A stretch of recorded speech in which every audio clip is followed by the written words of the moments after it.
Good Wednesday. I'm Dave Deken with what's happening in Oklahoma agriculture and rural life in this episode of Red Dirt and Round Bales. Here we are in mid-May, and usually combines are heading south on our highways like US 183, US 81, and US 283, as well as others, on their way to Texas to cut wheat. Well, not this year. The 26 Oklahoma wheat crop is already on its way into the bins, and it's a few weeks early. 2 Fridays ago, some of the first combines were seen cutting near Okarche, and almost like bees flock to honey, the custom harvesters have moved into the state, finding a crop that is already waiting for them. While we're excited to see the wheat yield numbers coming in, there's also a lot of wheat that is reaching maturity. This past Friday, I had the opportunity to talk with Oklahoma State University's Extension Small Grain Specialist, Dr. Amanda Silva, at the Lahoma Field Day.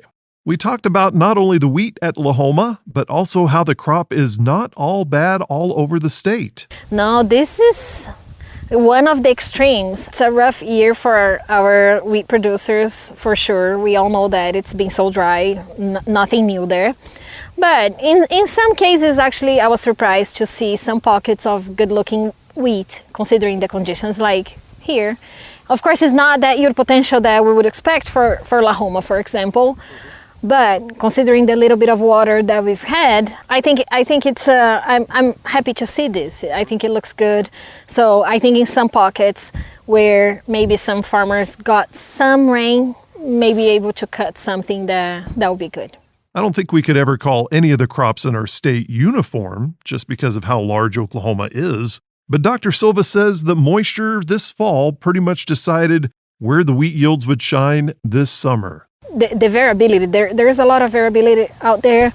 It's just the path where the rain went through, depending on the stage of that crop. I think this year we had a very wide range of planting dates. And so it depends on the timing of that planting, on the maturity of that variety, when they got rain.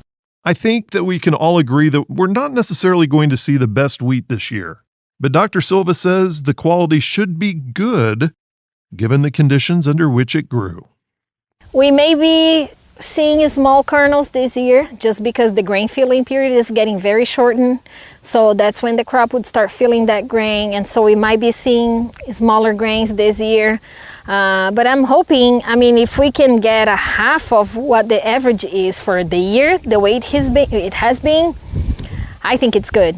Yes, we'll see a very large reduction in acres. A lot of people, we already see lots of fields that were abandoned already or, grazed out or hayed, and we'll see that. So for the yields that is out there, I think we might be close. With a crop like this, Dr. Silva says there are a few things producers need to remember when harvesting.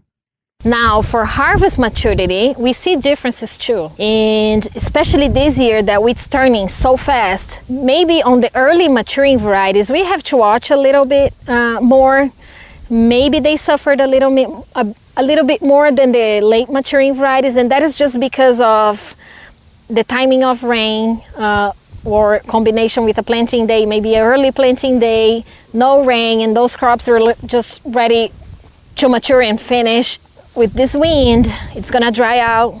Some varieties may be more prone to shattering, and trying to cut those earlier. If it start becoming, very windy, and we know we can, paying attention to that, because the grains that we lose to the ground and the yields that we lose. But other than that, I think we're all just ready to cut this. This year's Oklahoma wheat crop is one for the books.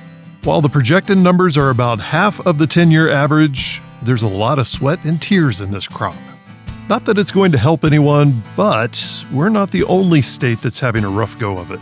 Nearly all of our friends in the Great Plains are seeing reduced wheat numbers too. The wheat producers I've talked with pretty much all say the same thing.